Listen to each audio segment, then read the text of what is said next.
Hello YouTube, this is Jessica Giaquinto. I am currently working on self-publishing my first novel, my debut novel, Stand Up Fight Back, which is due for publication December 3rd. You can pick up your ebook version of it on Amazon. I'll leave a link in the description below. Today I wanted to actually do something that I've seen a lot of booktubers and other YouTubers do, which is a book haul. Yesterday I went to what's called the Las Vegas Book Festival, and it was the first time I'd ever actually been to a actual book and writing festival. Now, there was more books than writing, but there was a lot of things about the art of writing, and that was something that I really enjoyed. I'm a naturally introverted person. I do have extroverted tendencies when I am with certain people. For the most part, when I'm in a crowd of people that I don't know, I tend to just kind of stay in my own little corner. So it was such a growing experience for me. I went to 3 different panels there. The first one I went to was for young adult mystery and thrillers. Then I went to one that was for romance and character creation. And then the 4th one was actually about self-publishing. And it was like, I was there from about 11 o'clock in the morning to 6, 7 o'clock in the evening. It was a long day in the sun. And thankfully, it's actually cooled down quite a bit here in the last few weeks. So it's not like triple-digit temperatures. It's, I think right now it's sitting at like 80 some odd degrees right now, which is a huge drop because not even a month ago we were having 110, 111 degree days just back to back to back. But now we've like just plummeted like a stone. And if you live in the desert, you know what I'm talking about. The weather makes no sense. So I wanted to kind of just show you a little bit of what I got. More specifically, the books that I got. I got 2 of my books for free and 2 of them I actually paid for. And the first one that I got actually came from a woman who was an attorney. And I thought that was really cool because she writes courtroom dramas, courtroom mysteries. And the one that I got is The Advocate by Teresa Burrell. I heard that she... according to her, she started off as a traditional publisher, or like doing traditional publishing, and then she decided, in her words, to make more money, so she decided to self-publish the rest of her series. And you can find all her books on Goodreads. I actually have them all marked, and I'll leave my Goodreads author page on there so you can follow along with what I'm reading. The next one that I got was actually one that I saw. It's also another Las Vegas local. And I loved the cover. The cover is so pretty. It's called Lights, Camera, Action, a Paranormal Talent Agency, Episode 1, by Heather Silvo. And I met her. She was super sweet. And I believe she said she was a psychologist, which I found is actually quite funny. A lot of romance and mystery writers are either lawyers or psychologists. So it's like, oh, okay, so you're using a little bit of your knowledge. But I love the cover of this. She's got 3 books out. Again, she's on Goodreads. You can easily find all 3 of her books on there. And I will definitely be reading this one. The next book I actually got, I'm going to leave my favorite one for last, because that one's one of my favorite. This was actually one of my free ones. So was The Advocate. The Advocate was the other free book I got. The next one I got was Stop Saying Yes, Negotiate. A quick reference to Better Negotiations by Richard Devon. And I started reading this one, and it's very simple to read. It's very simple to understand, and I really like the presentation of it so far. I haven't read it all. I read it during one of the long breaks in between the panels because, like, the first panel that I went to was at 12:15, and I wasn't going to go to the romance panel, but I decided it's like, I'm going to be here till 5 o'clock for the self-publishing when I might as well do something else. So the next one was at 2, and then the last one was at 5. So I had a lot of time in between to not only go to the booths, but also to read a little bit of this. So far this one is pretty good. It's very easy to understand. Normally books like this tend to really lose something in the delivery because it's so technical. But so far, it's very simple to understand. And the last one was one that I actually had stopped by one of the stands that they have for the authors. And I looked at their books and it's like, okay, they have some interesting books. But then I saw this one series and I'm like, I wonder what that is. So they gave me a paper that has basically a rough overview of several of their series. And I'm like, wait a minute. They sell male-on-male romance. Where can I get this? So I got one. It's called Zodiac Lovers, and I hope I pronounced the names right. It is, okay. What this is that it is a series of books where one of the main love interests has the characteristics of a particular zodiac sign, and it's done by Lance Talbot. I hope I pronounced that name, Lance. I'm sorry. He was super, super nice and super, accommodating. I asked him actually what his preference was, like which one should I start with, and he gave me this one. This one is based on Cetus and Ophiuchus? Ophiuchus. According to him, those two are some of the lesser known zodiac signs. Cetus, if I remember correctly, he said that it's only one day. It's like March 14th. And then this one is, I don't remember what dates he was saying, but it's like the one that a lot of like spiritual people follow, but astrologers do not follow it because it kind of messes up the zodiac for them. But I got this one and I read the back. It is a proof copy, so it's proof copy from KDP. But just from reading the back, I'm like, oh, I am so down with this. And they did warn me it gets a little zippy as far as the romance goes, but I'm like, I'm all for that. I've read male-on-male romance since I was in middle school.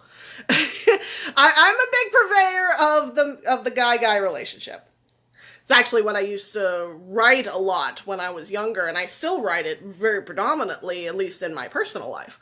And I really am interested in this series. I have him also on Goodreads, and I am super all for his series. And those were the books that I bought personally because I'm broke and I don't have a lot of money. So there were so many other books I saw there, and I met a couple of publishers. I met other self-published authors, and one really, really cool, actually two really cool things that happened at this festival was when I was at the romance panel, there was an author named C.B. Lee. And she wrote a series, I think she called it her Sidekick series, and the first one is Not Your Sidekick. And I highly recommend going to Goodreads and finding her. Her name is C.B. Lee. I'll leave her link in the description below as well. And she wrote she writes predominantly young adult, and her first protagonist in her first book is a bisexual couple, two girls. And that spoke to me on such an emotional level because that is the reason why I wrote Stand Up Fight Back, is because I wanted to create a series that I wanted when I was a kid. And she actually said those same words. It's like, I wrote a series that I wanted to read when I was younger. And I'm like, oh my God, you are awesome. So when they asked if we had any questions, I just raised my hand, my little introverted self. I'm like, I just want to say I really do appreciate that you have taken this time to write a book that I know you said that you wanted when you were a kid, but this is also something that I wanted because as growing up bisexual, I was always kind of pigeonholed into either being straight or gay. And it's like, I couldn't pick one. And I had a lot of people call me selfish because of that. It's like, well, you just want the best of both worlds. It's like, that's just me. And I've always been kind of, I'm not secretive about it. If someone asks me point blank, it's like, yeah, I'm bisexual. But I've never like been open about saying it on my own unless provoked for it. So having her write this book series, which I am going to read, I am going to put that on my to-be-read list. It was just so nice to see, especially because in a lot of At least when I was growing up, I could not find a book series where there was a gay or lesbian protagonist that did not die at the end of the story. And I hate that. I hate movies that do that. I hate books that do that. Now, if it's part of the plot and they live in the end, like if they die and then get resurrected, I'm fine with that because then you get the happy ending.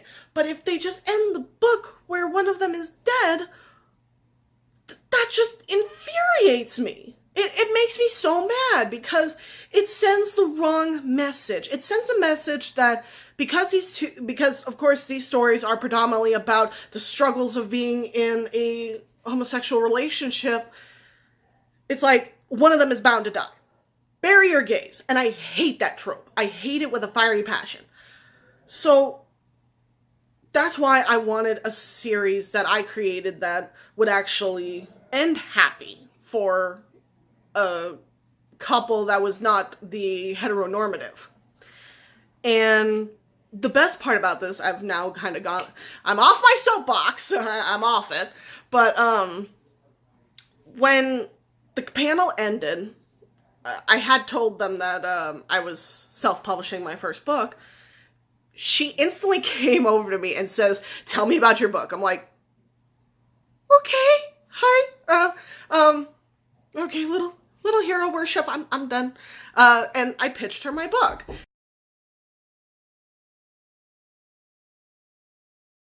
And I pitched her my book, and it was such an awesome experience because she seemed so enthused by my character. And one of the things they also talked about was, one of the people asked the question, it's like, how do you feel about a cultural appropriation?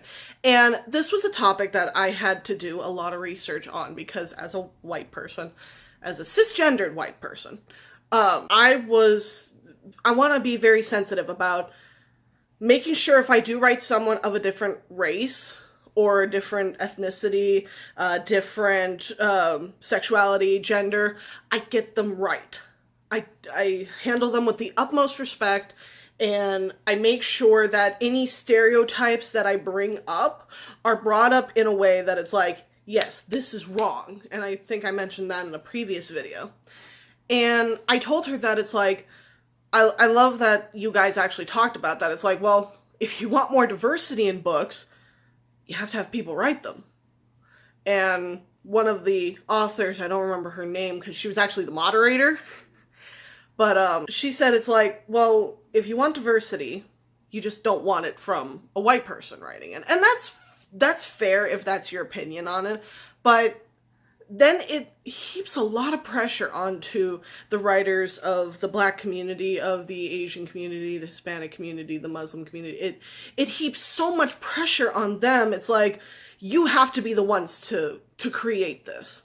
And it's like, what I want to do is use the privilege that I know I have, because as a white cisgendered female, I know that I have privilege over a lot of people. I don't like that I have this privilege, but what I'm going to do is I'm going to use that privilege to bring other things to light.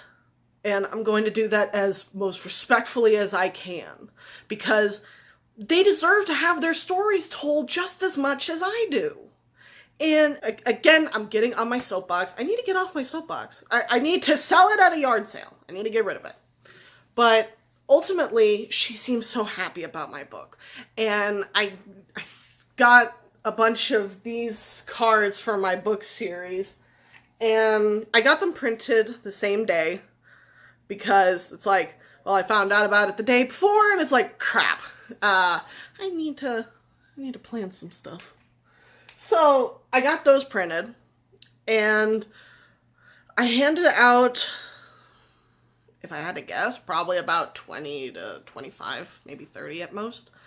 And it was just so much fun. I had so much fun talking to the authors and to the publishers.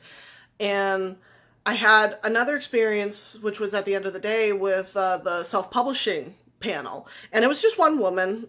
She actually has her own publishing company. And because it was so late in the day, I'm like, okay, I'm just kind of sitting here with my thumb up my ass. And I'm just going to kind of hang out here. So I was hanging out by where the door was, where the panel would be held. And there was this pretty woman, and I'm guessing her boyfriend or her husband. They were wondering where the room was as well. So it's like, well, it's right over here, but we can wait out here because there's currently a poetry one going on in there. So they kind of hung outside, and I'm like, I didn't know exactly who they were. I thought that they were just there for the actual panel. But then I found out that she was actually the presenter. I'm like, oh, shit. Okay. Hi. And for like the 10-15 minutes that we were waiting for people to kind of trickle in before we started the panel, we talked, and she was super, super nice. And I'll leave the information in the description below for any publishers that I met with. And she was just super nice, and she gave us a lot of information about publishing, even though I actually had all this information already in my head, because when I'm anxious, I research whatever is making me anxious. So when self-publishing made me anxious, I would do research. I would do a hell of a lot of research. And it was hilarious because a lot of people in this, she called it a workshop. I call it a panel. But in this workshop, she kept kind of diverting to me because I was the only one in there who actually had a book on pre-order. And I'm like, okay, this is an odd feeling. So anytime there was like a question about the actual publishing process, because she is the publisher, she's the one who handles the author. She doesn't necessarily do the self-publishing herself. So she kept asking me about my opinion, like what I did.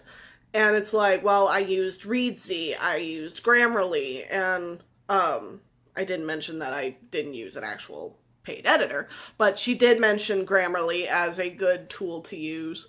And a lot of people really like the idea of Readsy, and I highly recommend it because it can help you find editors if you want them, you find formatters, find cover artists. Basically, it's a lot like, I think it's called Upwork, but on Readsy, you can, it's also free.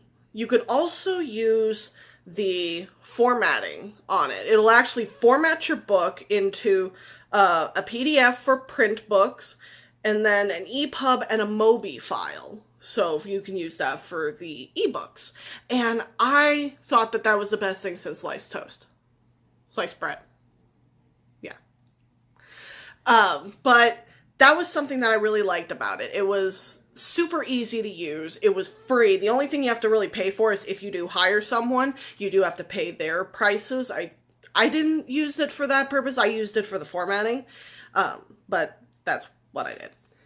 And, but overall, I just had so much fun. And I also had fun because I saw my grandfather there, who also has, I think, his third novel he's working on, I think. But he had a shirt that says, "I wasn't born yesterday, but I did write that book." And it was so funny because his first book is called Born Yesterday. So it was quite entertaining. But I met so many great people there. I got some really good books that I plan to read. And I might do like recent reads, as I said in a previous video, for what I've read. Currently, I'm working on Beautiful Demons by Sarah Cannon. On my Kindle, because she has the first 3 books free on Amazon Kindle. And so far, I'm liking the story. The only thing I'm not liking about it is the fact it's in first person, and I normally tend to read and write in third person, but I'm giving it an honest try. I'm about 12% through the book, as per my Kindle, but I have to charge it because it's kind of dying. So, until it's charged, I'm not gonna be able to read it. Because my Kindle is funny like that. But anyway, this video is already pretty long, so more than likely I'll be getting rid of some things in editing. But I highly recommend that if you have a book festival or a writing festival or anything to do with the publishing industry, writing, reading, anything like that in your town, go to it. And as someone who is introverted and I don't like to leave the house very much, I knew the instant that I heard about this, is like, I have to go. There's no ifs, ands, or buts. I have to go. So I went, I had a fun time, I met some great authors, I met some great people, and I have now 4 books to read. So I'm doing great on there. So again, my debut novel, Stand Up Fight Back, will be due for publication December 3rd. You can still pre-order it on Amazon. I will leave the description in the box below. And you can follow me on Tumblr, Instagram, Facebook, and again here on YouTube. And I will see you all in the next video. Keep being fabulous. Bye-bye.